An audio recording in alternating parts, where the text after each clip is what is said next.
फिरदौस आशिक अवान साहिबा तर्जुमान इस्तेहकाम पाकिस्तान पार्टी, उन्होंने हमें ज्वाइन किया है। फिरदौस साहिबा, बहुत शुक्रिया आपका समा के लिए वक्त निकालने का। या जो मामला बनता हुआ दिखाई दे रहा है, 8 तारीख कही गई थी सुप्रीम कोर्ट की जानिब से कि 8 तारीख को ही इलेक्शन कराए जाएं, लेकिन उसमें जितनी भी अब जो जमातें वो एक दूसरे पर इल्ज़ाम तराशी कर रही हैं कि रुकावटें डालने की कोशिश कर रही है फ्लॉ पार्टी, आप क्या कहेंगी? देखिए, हम इल्ज़ाम तराशी नहीं करना चाहते। हम ये जो हकायक है उस पर बात करेंगे। और हकायक ये हैं कि जो डिस्ट्रिक्ट रिटर्निंग ऑफिसर्स और जो आपके रिटर्निंग ऑफिसर की ट्रेनिंग का अमल इलेक्शन कमीशन ने 8 फरवरी के साथ जुड़ा जो इलेक्शन का इनकाद का प्रोग्राम था उसके हवाले से शुरू किया, तो कौन सी जमात जो है वो वहां जाके इलेक्शन कमीशन के उस एक्शन को उन्होंने मुअत्तल कराया और वो ऑर्डर सस्पेंड करवाए और वहां एक नए बेंच के हवाले से जदोजहद की। और मकसद ये था कि भी ये जो डिस्ट्रिक्ट रिटर्निंग ऑफिसर्स और आरओज हैं ये ब्यूरोक्रेसी से ना हों और अदलिया से हों, जबकि अदलिया इस हवाले से पहले ही अपने तहफ़्फ़ुज़ात का इजहार कर चुकी है और वो रिफ्यूजल दे चुकी है। अब देखना ये है कि ये जो भी सियासत का खिलाड़ी है उसको पता है इस किस्म के जो हरबे होते हैं वो टाइम बाइंग टैक्टिक्स होती हैं और ये सिर्फ और सिर्फ पीटीआई जो इस वक्त जो है वो बैठी हुई है ग्राउंड से बाहर और वो सियासी टूर्नामेंट जो है उससे बाहर है और वो ऐसी छेड़खानी करके वो कोशिश कर रही है कि ना खेडांगे ना खेडन देंगे और टूर्नामेंट से बाहर बैठ के वो उसी टूर्नामेंट को खराब करना चाह रही है। और जो इस्तेकाम पाकिस्तान पार्टी है वो ये चाहती है कि हम कानूनी जंग लड़ें और कानूनी तरीके से कानून के मैदान में हम अवाम के हकूक के कस्टोडियन बन के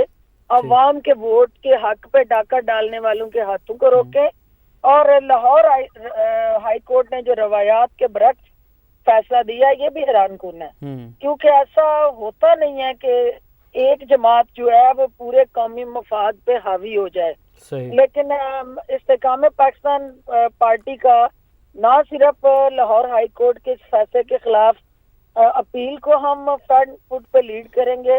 बल्कि किसी को भी फरार का मौका नहीं देंगे। और ये सोशल मीडिया पार्टी जो है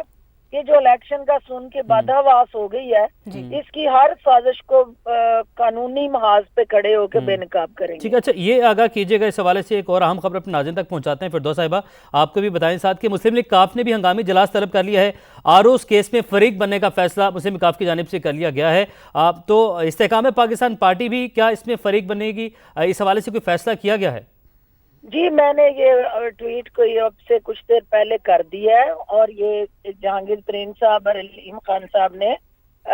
अपने कंसल्टेशन के बाद पार्टी लीडरशिप से ये फैसला किया है कि हम भी इस केस के अंदर ना सिर्फ फरीक बनने जा रहे हैं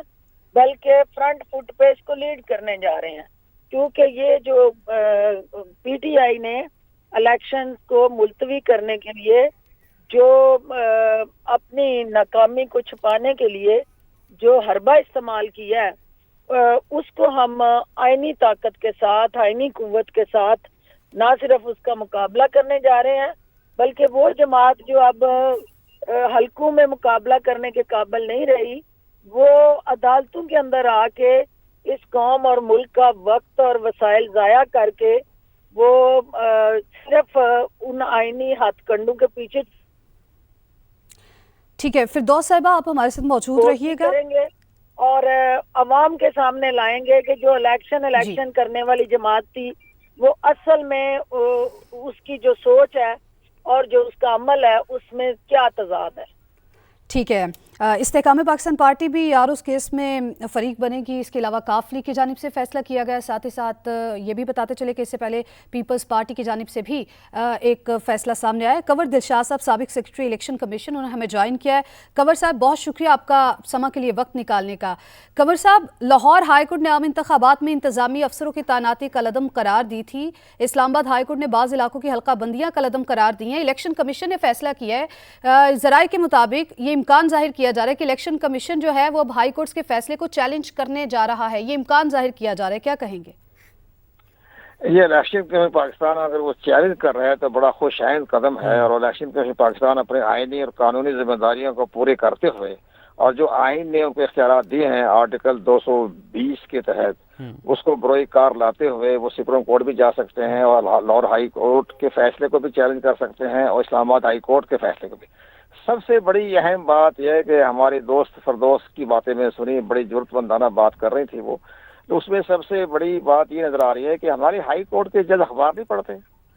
انہوں نے یہ محسوس نہیں ہوا تھا کہ جب الیکشن کمیشن 3 مہینے سے بار بار کہہ رہا تھا کہ جناب ہمیں ہائی کورٹ کی ہمیں جوڈیشل آفیسر دیے جائیں اور ہائی کورٹ ہمیں کسی خط کا جواب نہیں دے رہی، تو انہیں تو معلوم تھا کہ الیکشن کمیشن تو ریفرنس بھجوائے ہوئے تھے ہائی کورٹس میں کہ جناب ہمیں جوڈیشل آفیسر دے دیں، انہوں نے جواب نہیں دیا۔ اسی طرح جو ایک اور حلقہ بندیوں کے بارے میں جو اسلام آباد ہائی کورٹ نے فیصلہ کیا ہے، تو اسلام اس کے بارے میں جو انہی کے ایک بہت بڑے چیف جسٹس پاکستان ثاقب نثار نے جو یہ ججمنٹ دی تھی جون 2018 میں کہ جب الیکشن کمیشن حلقہ بندیاں کر دیں تو اس کو کسی عدالت میں چیلنج نہیں کیا جا سکتا، وہ بھی سپریم کورٹ آف پاکستان کا فیصلہ برقرار ہے۔ وہ 6 جون کو پڑھ لیں آپ، ہمیں یاد ہے ہم باہر بیٹھے ہوئے ہیں، ہمیں یاد ہے کہ 6 جون 2018 کو فیصلہ کیا تھا chief justice of Pakistan Saqib Nisar نے۔ اس وقت بھی اسی طرح کی تمام ہائی کورٹوں میں حلقہ بندیاں چیلنج ہو گئی تھی، تو سردار رضا صاحب تھے چیف الیکشن کمیشنر، وہ جا کے ملے چیف الیکشن کمیشنر